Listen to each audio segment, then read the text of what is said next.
Welcome back to Online Darts, everyone. We're here in Liverpool. It's almost 3 months since we've caught up, Matt. Belfast seems a long time ago, and there's plenty gone on since then. Yeah, it's busy times, isn't it? Something happening every week at the moment. Yeah, look, I suppose there's only one way to start, and that's the huge news that dropped about the £1 million darts match we're going to have now in January. And talk us through the whole process of how this has come around and everything, and what the implications are. This is somewhere we've always wanted to get to. You know, we feel it's a real statement. We feel it shows where the sport is. We feel it shows how the sport has grown. And the players deserve it, to be frank. You know, the World Darts Championship dominates the sporting calendar for you know, the majority of the Christmas period.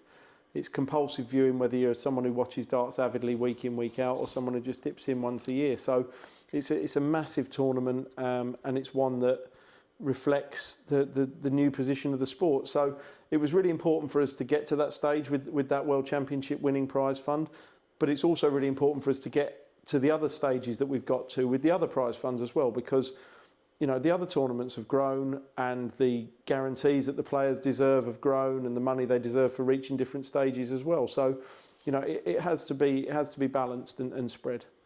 Off of that, are you now going to look at things like the rankings? Because we looked at the prize money for all.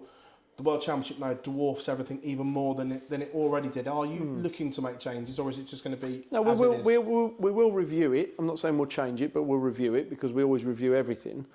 But the World Championship dwarfed everything anyway. You know, I think it's unlikely that you would have won the World Championship and not got to world number one. You know, how many times has that happened in the last decade? You know, probably not that many. You know, so Gary's the only one I can think. Gary never got to world number one. Off the top of my head. And Gary didn't play. You know, didn't really play the tour week in, week out, did he? You know, so if in the context of will you be world number one for winning the World Championship? Yes, but you are anyway. You know, so but we will look at it, and we will see that, you know, if there's any tweaks we can make to make sure that it's a fair reflection of where you are as a player 2 years after you win the money, the same as 1 day after you win the money. You know, because you know, the sport's moved on a lot now. There's a lot of tournaments. There's a lot of opportunities to win prize money. There's a lot of opportunities for your form to change as well. Obviously, on the Worlds, we still haven't had an announcement on venue, timings, or even how players are going to get there. Is all this due soon? Because one criticism that has been labelled is the season has started and players don't know how they're going to get there. Yeah, I get that. Look, I get that, but I think we're in a position of seismic change at the moment. So this is a special circumstance. I know where the World Championship's going to be played. You know, do you want to announce that? And we'll announce that shortly. You know, but in terms of the places, nothing's being taken away. You know, places will be added to, obviously, because of the increased field. So nobody's playing for something that they feel is going to get them into the World Championship, and then that's being taken away. So there'll be opportunities there for players, whether they're on the tour, off the tour, from a developing country that's, you know, that's investing in darts or putting on events or whatever. You know, and we'll try and make it a genuinely global tournament. Is it still the case that those extra 32 places, the majority, are going to international qualifiers? Yeah, a lot of them will do. Yeah, you know, but there's a balance. You know, it's important for us that we give opportunities to players from all across our ecosystem, whether they're players with tour cards, players in the secondary tours, players with the affiliates, players in countries that we've not perhaps worked with before. You know, so there will be as much of a spread as we feel is appropriate. And again, off of the prize money announcement, can we assume that everyone is starting in round one this year? Yeah, it's a flat draw. Yeah. That's interesting. That throws up an even bigger dynamic where the top 16 have had a little bit of protection, shall we say, but now there are some horror draws potentially in round one now. There are, but you know, you want to win £1 million. It's not going to be given to you on a plate. You know, so effectively, what you're saying to a player who was in the top 32, not the top 16, but the top 32, you're saying you were playing for £500,000 before, and you had to win 6 matches or whatever it is. You're now playing for £1 million, and you've got to win 1 more match. Yeah. It'll be a tough match. Oh yeah. But you know, the World Championship isn't supposed to be a walk in the park. No, is it? Agreed. Obviously, on that as well, the seedings, is it still going to be stuck to 32 seeds in the draw bracket, or will you up that to the 64 as you're upping it as well? We're looking at 32. We're just looking at how the pots are split for the other places. Yeah, because everyone looked at the money, but I was looking at other bits. I was like, right, so that looks like it's going to be a flat draw. How is that all going to work? What's been the general consensus? Because I know you and Barry obviously went to the Pro Tour, which doesn't happen very often. But when you two go to the Pro Tour, it's obviously big news. How was that news received on the day and everything like that? I think very positively. Nobody came up and criticised us for it. I got one phone call from a player saying what a great move it was and how good it was, and thanks very much and everything like that. So thank you to that player, or I won't name, but he's a good lad. But look, ultimately we're not doing it to players thank us. Really we should be thanking the players, because if they hadn't taken the sport to this position, we wouldn't have been able to make this move. So look, as I say, we're not in it for gratitude. We're in it to grow the sport, and ultimately, I think if you're a player and you're not happy with it, then you might have to have a look at your mindset a little bit. And again, £25 million in prize money for the whole year next year as well. Unprecedented money. But this one, there has been a little bit of criticism that perhaps the money hasn't been distributed as well as it could have been. Have you seen that? Has any of the players, again, contacted you on that front? No one's contacted us on that front. I'm sure some players have got their opinions, but we feel that the prize money has been distributed accurately based on the standing of tournaments, the status of players, and where we want the sport to go to. Just look at where it all was 10 years ago. Look at where it even was, 5 years ago, pre-COVID. And the money that's now being made available to dart players is quite rewarding, I think. And maybe the players forgetting where they've come from with this big boom, and maybe getting a little bit above their station because of this boom? I don't know. I'm not going to say that and give you a headline because of that. Look, if players are entitled to their opinion, and sports people generally, are going to have things they're happy about and things they're not happy about. And I've seen that in my own career in half a dozen sports, and maybe it keeps us on our toes a bit. If everybody was happy, maybe it'd be too easy. I don't know. Look, no one's come to us and said, you've got this wrong, this is a disaster, I get that. And I think it'd be quite quickly shouted down by their contemporaries if it was, because the vast majority of players surely must see this as a positive. I mean, what have players said to you? You speak to them.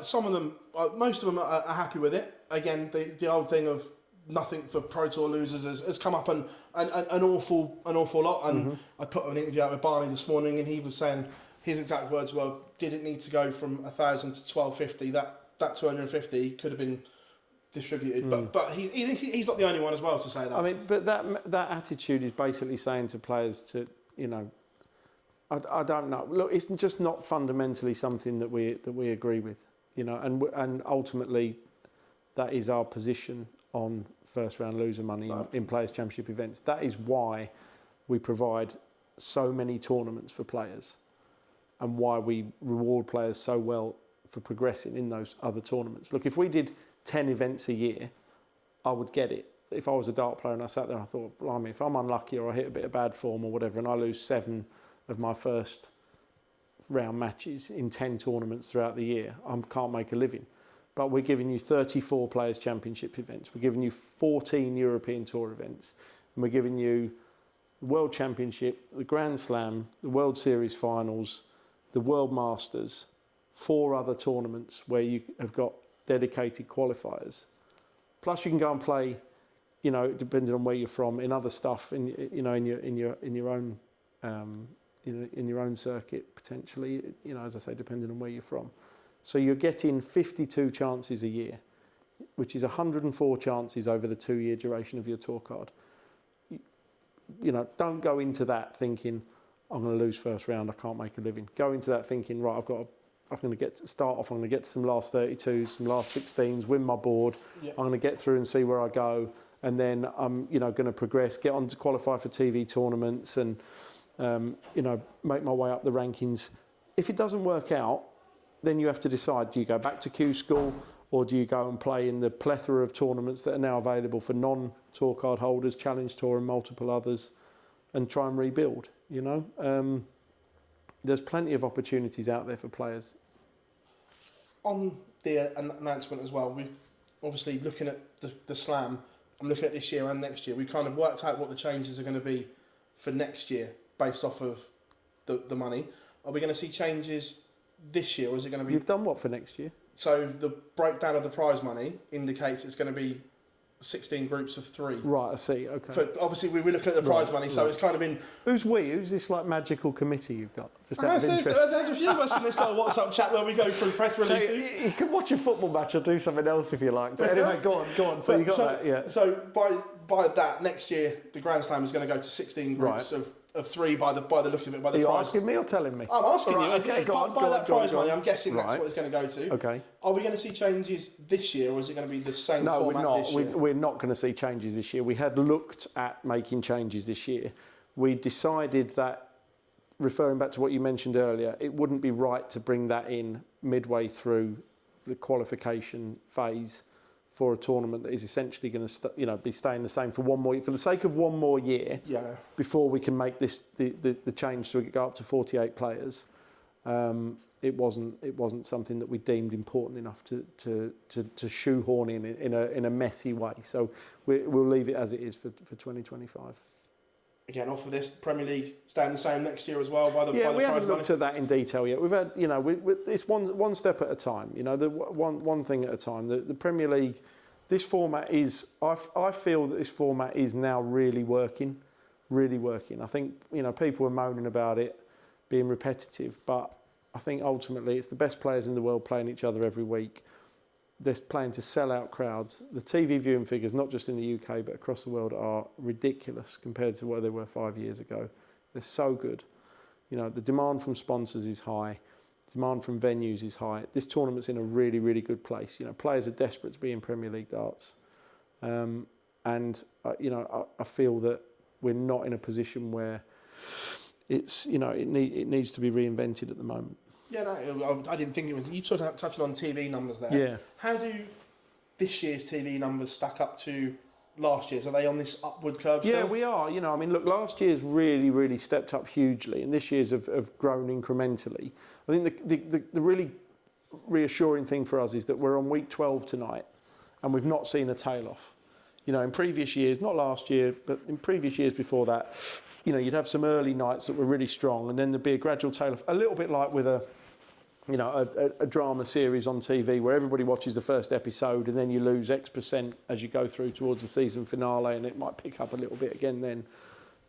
But that's not happening, and we've fared really well when we've come up against top level football and other, major sporting products. So the viewing figures are really reassuring, and, ultimately there's a reason why, we've committed to a new 5-year deal with Sky, and they were so keen to stay with us. On this boom and trajectory, I was going to bring this up later on, but because we were talking about it now, are we at a point now where we can see things like the Euro Tour on TV? Because the hype around the Euro Tour and so on now is that we see it on, is it DAZN in Germany and so on? So it's on major TV channels It is. I mean, look, our rights for the European Tour in the UK are with Viaplay, who obviously launched a UK channel, which for their own reasons they didn't stick with. So the rights are held with Viaplay at the moment. Obviously, they're not able to utilise them because they don't have a platform, which is slightly, inconvenient. But, subscribe to PDC TV and you can watch it all. We do anyway, but yeah. To be fair, that's one of the questions. Do you pay for your PTV? Yes, I do. Everyone thinks I get it free. I'm like, no, it's I great pay. Value. I was watching your interview with Chris Mason, and I agreed with you both. I think it's great value. I know it has the odd technical hitch, but £50 a year, it's incredible value, in my opinion. And I'm not getting paid to say that. No, you're not getting a free subscription, and you don't ask for one. No, exactly. No, it's great. Going off, obviously, there's been some big news in the courts this week, and we've seen other sports around the transgender issue. About what the Supreme Court have said. Is that something that you've looked at yet and are monitoring? Are we going to see changes because of it? No, it's something we're aware of. It's not something there's going to be changes of because of that, because there haven't been directives passed down in law or by regulatory bodies to sports organisations to make changes. So as and when that happens, we'll follow those. But at the moment, then we're able to stick with our current policy, and we're comfortable with that. Yeah, we saw like Paul changed theirs in the blink of an eye and so on. So I didn't know, like you said there, if there had been stuff. There haven't been passed down yet or anything. There's been no communications, no legal directives or legislatory changes or anything. Rotterdam.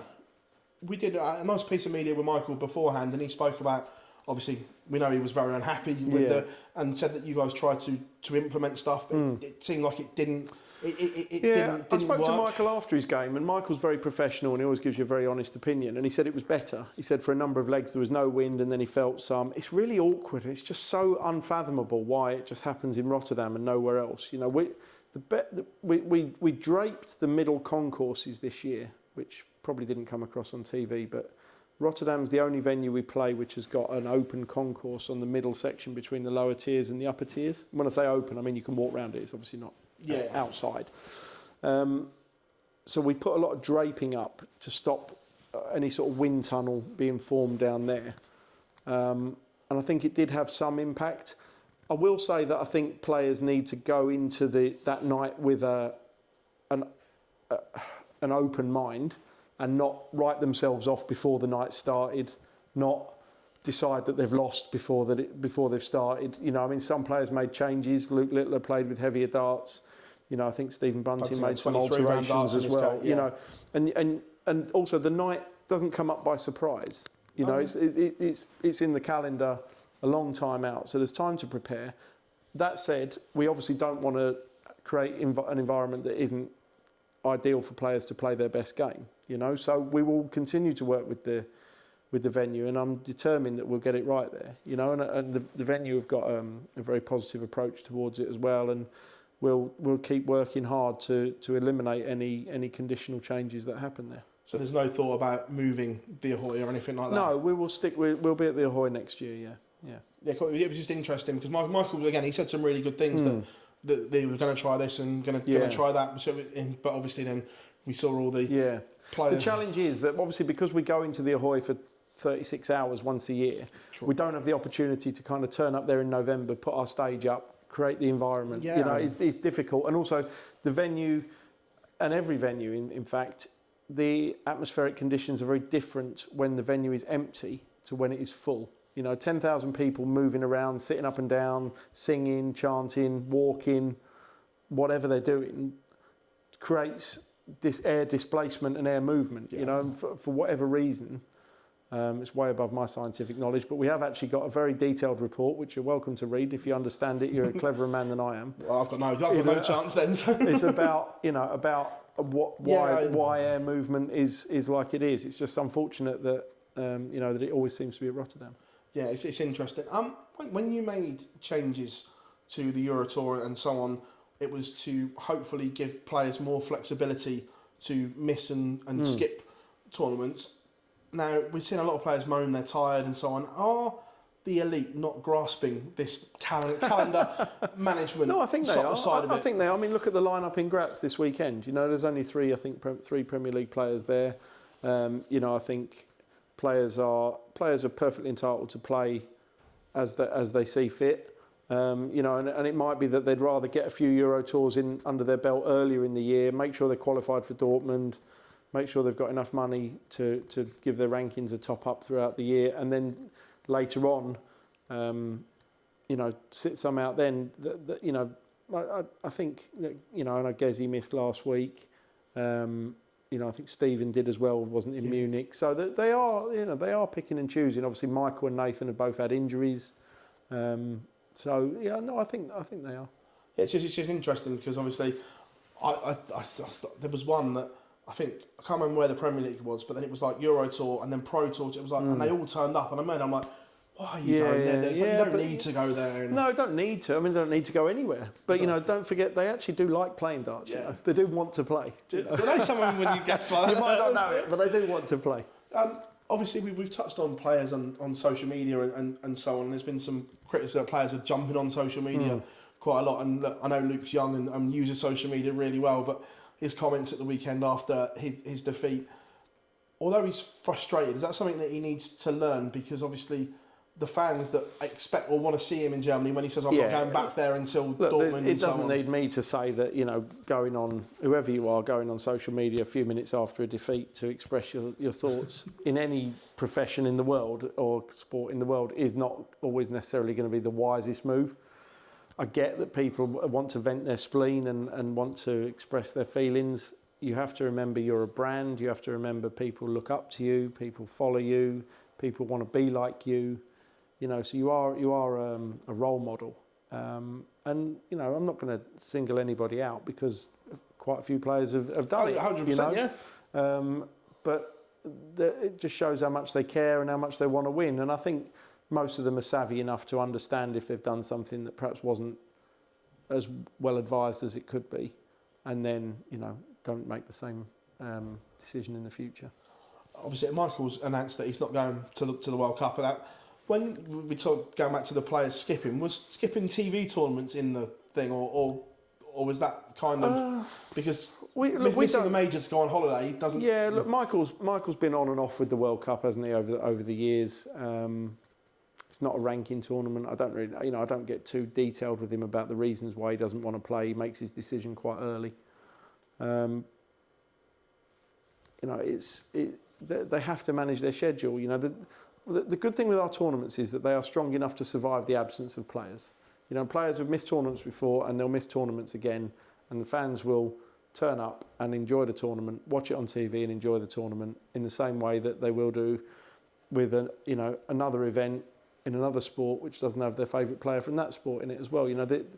Once you've got a certain sort of standard and expectation level for the event, they're strong enough to survive the absence of one or two players. World Series again in full swing now. We're seeing the announcements for players and whatever. Was there a temptation to rotate players a little bit more this year because of that standard in depth? We're seeing players like Josh Rock on the Euro Tour and so on. Was there a temptation to rotate more? There is, and we don't want the World Series to be a closed shop. But in the same vein, we have to remember that the World Series is there for the local audience that we take it to, and the local audience has an expectation level as to who they are going to see. So there could be potential rotations. I mean, what you can't do is say, this always makes me laugh about the Grand Slam when people say if you win a Players' Championship, you should be in the Grand Slam. Well, there could be 34 different winners over the year. If you said to me now, oh, well, if you win a Euro Tour, you should be in a World Series event, I could have way too many winners. So there's no kind of automatic pathway. Oh, I've won this, so therefore I've got this when it comes to the World Series. We take players who we feel will appeal to the local market. We take players who we feel will be, beneficial to us in terms of growing the event. And there are other players who will get their place on the World Series in due course. But also we want them to really have to earn it. Really go and show what you can do over a prolonged period of time. Get your ranking up, get your profile up, do the right things, look good, be a positive role model for darts, and then the opportunities will be there.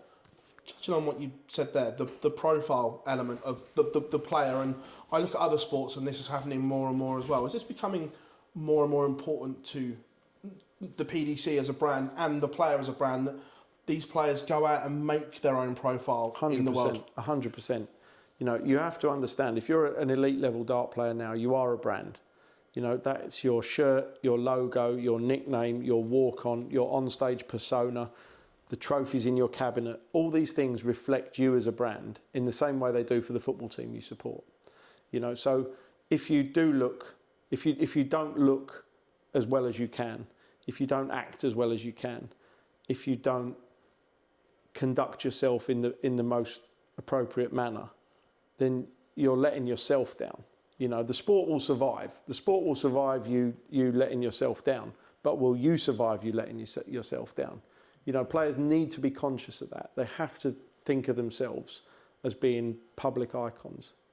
It's interesting that you touched on that. I know we spoke, I think it was Poland last year, and you were on about some of the clickbaity headlines from sites that don't really cover darts, but just are in that niche. And we're seeing again more and more where it's not just Luke and whatever. Now we're seeing it for the whole sport. Is this the most darts has ever been in the public eye away from the normal? 100%. Look at BBC 5 Live last night. Had a 90-minute special about darts on it. When would anybody have expected that? They've obviously off the back of Game of Thrones, there was a 3-part Dart Kings historical look on darts, and that's interesting how that's sort of come about, as well as there's one or two news channels who constantly now pick up on things that happened in darts like 10, 15 years ago find some old clip on YouTube and almost report it like it's news. Correct, yeah, 100%. It's like staggering that you know, and obviously what they're doing is they're finding an audience of people who weren't interested in darts back then, but would still be interested in what this thing, whatever it was, this bit of controversy or tension or whatever that they found, they'd still be interested in that. And that's totally unprecedented and you know, a real step change for the sport in terms of profile. And the reason for that is because the numbers it delivers for channels, you know, on their YouTube, their Instagram, etc. Yeah, no, I agree. It's just like looking at it and things like that. It's like really and stuff like this. But don't forget as well, like we live this sport every day, and correct. most people don't. You know, so when you're servicing a different audience, you do have to do it in a different way. And we look at it with our own content all the time. We have to service our hardcore fan base, and we have to service our casual fan base, and we have to do so with respect to both and with the right tone to both. You know, because there's people who still do only touch in and touch out of darts once in a blue moon, but they enjoy it. But they've just got other things they enjoy as well, you know. And then there's other people who live, sleep, and breathe darts. So it's important to connect with those two different audiences, you know, in an equal way. Obviously, we touched on the Sky deal before. Brilliant, that signed. Are we close to getting a new ITV deal to keep darts on free-to-air TV past November? Yeah, I mean, look, being on free-to-air is really important for us as well. You know, obviously gives us, again, a different audience. It gives us a really strong home for those events, you know, mostly weekend-long events. So we're talking on that front, and that shouldn't be too far off confirmation as well. We've had, obviously, the Winmore board is incredible. We've had some players criticise it recently. Was that just a bad batch or whatever? We think that was at Hildesheim. Yeah. We think that it was an old batch that had been stored for a long period of time. So we've taken some steps in the supply chain to rectify that. So obviously dartboards get stored, the temperature that they're stored in impacts them, how long they're stored for, the humidity, the moisture in the air, all these things make a difference. So the quality of the board coming out of the Winmore factory is not under question whatsoever. Yeah, I agree. It's what happens to that board in between it leaving the factory, being shipped to wherever it's going to be stored, how it's stored, where it's stored, how long it's stored for, then being shipped to the event, then being rigged, then being played on, probably in temperatures way hotter than it was stored in. Yeah. You know, there's 100%. I understand that part. A dartboard is it sounds a bit silly. Dartboards are like a living thing. It's made of sisal. Yeah. It's made from like a natural product, so it will react to atmospheric conditions. In the same, like talk about atmosphere, it's more like a meteorological interview. But the dartboard will react to temperature and moisture and things like that. And we, from the investigations that we've done into that event, which Winmore have taken extremely seriously, and they're really, really good at this sort of thing. We believe it was just a batch that had been in storage for a long time, and probably had a detrimental impact on its quality. So we've taken steps to avoid a repeat of that. Matt, absolute pleasure catching up with you here in Liverpool, mate. Thank you very much as always. Pleasure.